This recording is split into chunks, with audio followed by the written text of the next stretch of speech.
Let's get back to the Republican rebellion against President Trump's national emergency declaration to get border funding. Kentucky Republican Senator Rand Paul says the Supreme Court could overrule President Trump here and side with them. Rand Paul is saying the president is circumventing congressional spending powers. But will the Supreme Court rule that way? Is the president really circumventing their spending power? Or is the president, as we've been reporting, seeking to spend money already appropriated for exactly the same mission that Congress spelled out? Here's what we were first to show you months ago. U.S. Code 2808 says in the event of a declaration by the president of a national emergency, the president can spend the money already appropriated on construction projects done by the military. U.S. Code 284 says support for the Pentagon to fight drug trafficking and transnational organized crime. You can build fences and barriers there. Let's bring in Indiana Republican Senator Mike Braun. Senator, this is a heck of a fight happening in Capitol Hill. What do you think? Who's got the stronger case? Well, I think in this case, I listened to what Rand had to say, and I think he's taken a kind of philosophical approach to it. I think it's clear that the president, when he ran in 2016, border security was at the top of the heap when it comes to what he wanted to do. And when it's like a cascade here, I don't think that's the case. I think that Rand and a few others, and myself, I had a little heartburn with an emergency declaration. But I also think it is an emergency, and it's a crisis on the southern border. Nothing that we vote on here is pure and simple. It's generally got several different variables involved. In this case, I think Rand's right in general.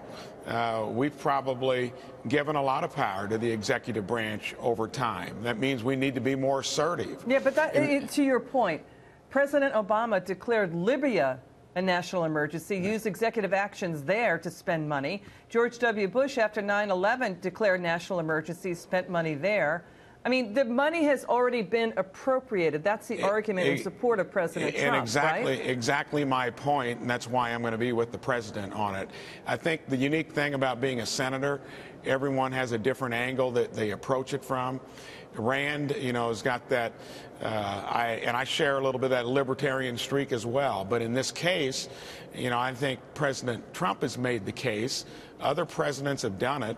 All the Democrats were for a lot more than what he's actually doing. Yeah. And I'm going to be with the president on this one. And I think, Rand, that's his opinion.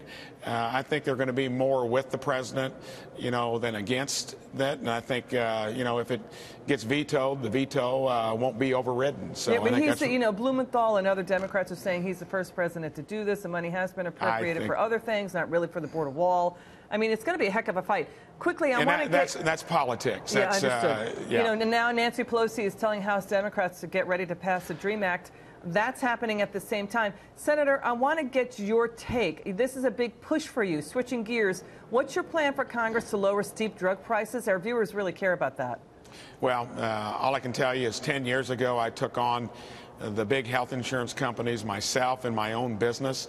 Was very unhappy with the cascade of premium costs going up. I had to do something out of the box, and it wasn't easy at the time. And what I'm doing currently, leading here as a senator, is enough is enough. The healthcare industry, if it wants to be have any resemblance to what it's been up to this point, to where you can keep the best of it, it's going to have to get with it. Well, what's your job? What's your plan? What are you going to do? My plan is going to take 3 different processes to make drugs easier to get at lower prices, make the process transparent, and hold drug companies accountable where they try to thwart the process of a generic coming to market, where we can let drugs that are being manufactured in other countries at a much lower price come into this country, but mostly transparency, because the whole healthcare industry, especially drug companies, live in a shrouded environment that needs to change. Yeah, it's a big lobbying power, too. Senator Braun, thank you so much for coming in. Appreciate it.